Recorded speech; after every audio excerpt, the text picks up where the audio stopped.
Alright, so let's talk real fast about managing your nutrition.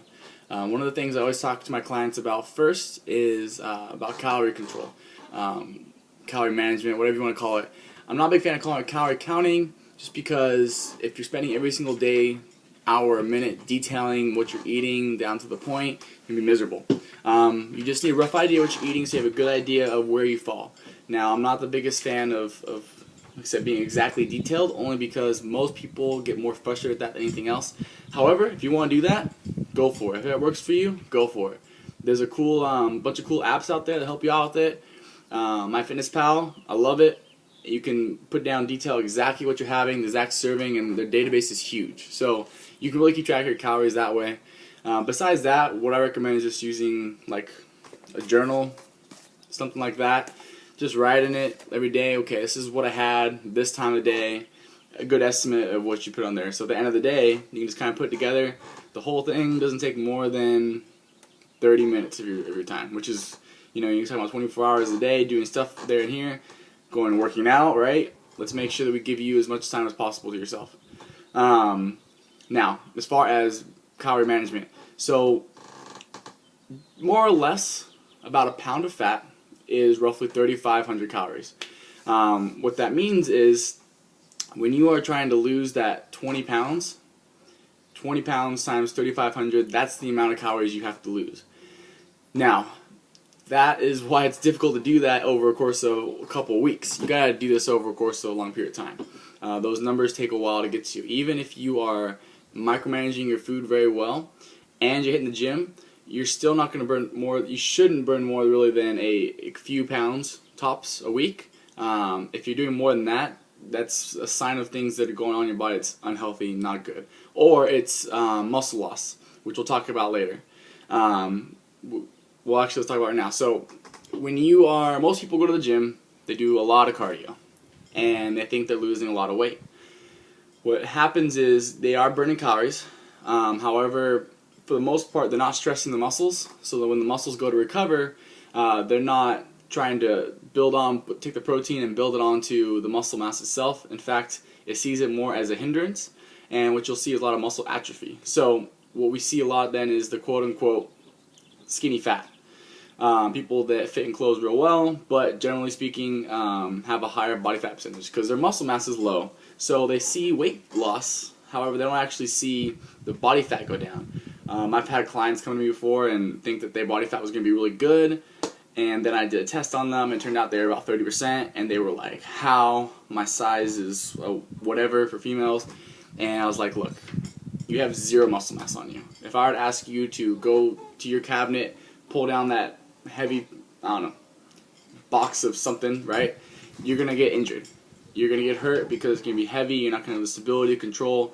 Doing any kind of lifting at all, you're going to have issues. You got to build that strength up first, not only for the muscles, also for females. It's important for the bone structure, bone density. You got to stress all these things so that the muscle develops in addition to you losing the weight. Now, back to the calorie management. 3,500 calories. If we are an average male, I'll just use that for example. An average male burns, I think, something like 2,200 calories, somewhere closer to about 1,700-1,800 calories a day just doing regular activity, as long as they're somewhat active. Plus working out, say you do a cool 600 calorie workout, you just kill the gym or something like that. At the most, you're looking at 2,400 calories that you burn. Awesome. Say you only eat 1,900 calories that day. You're really watching your food. You're eating good amounts of food, everything, but you got 1,900. So you have a 500 calorie deficit. You do that every single day, 7 days a week. So at that point, you only have a full pound, technically a full pound of fat that you've lost. So on the scale, it can be kind of frustrating, especially if you're gaining muscle too. It'll offset that. So some people, when they are so focused on the scale itself and they're tracking their calories and so forth, and like, man, I lose this much every single day, I should have seen some results. Not exactly. That's also another reason why I'm not a big fan of certain shows that do a lot of heavy weight loss in a short amount of time.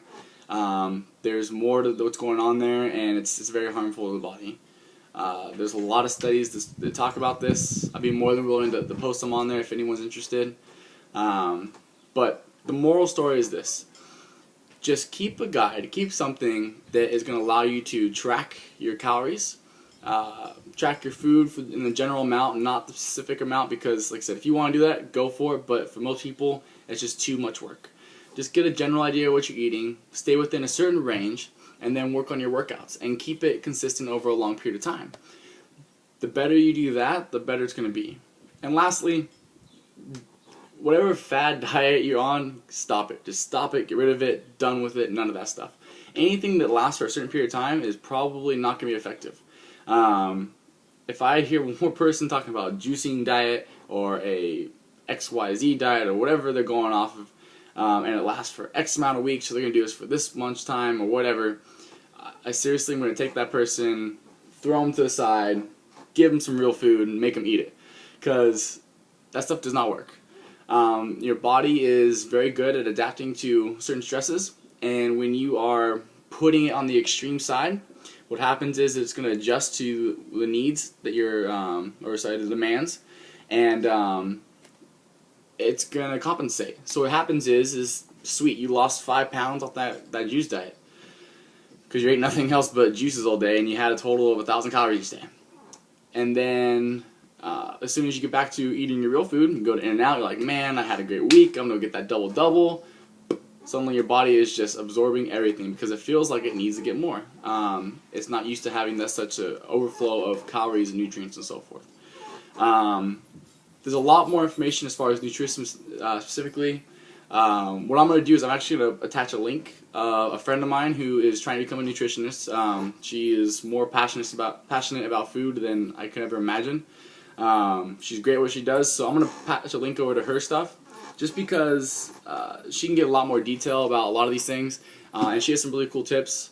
So yeah, I'm going to take more to the fitness side and everything like that, and how it comes back to weight loss, weight gain, weight maintenance, a lot of fun stuff. And I'm definitely going to put some more videos up soon to make it a little more detail into what I'm talking about here. But moral story is this. Get a journal or something. Do something to where you can record and keep track of it. It's going to make your life easy. Until it becomes a habit. When it becomes a habit, you don't have to do it if you don't want to.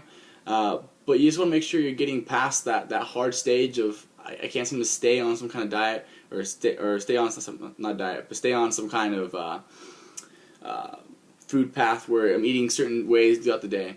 And suddenly I know where you're craving certain foods or whatever's going on. Get into a rhythm, get into a habit, good habits, and then once you have those good habits, like I said, either stick with a journal or ditch it, whatever you want to do, but try to use that first.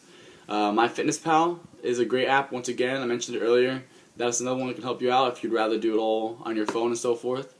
And yeah, if you have any questions, link down below, email me. My website should be up probably soon, so you can check me out there as well, and we'll talk.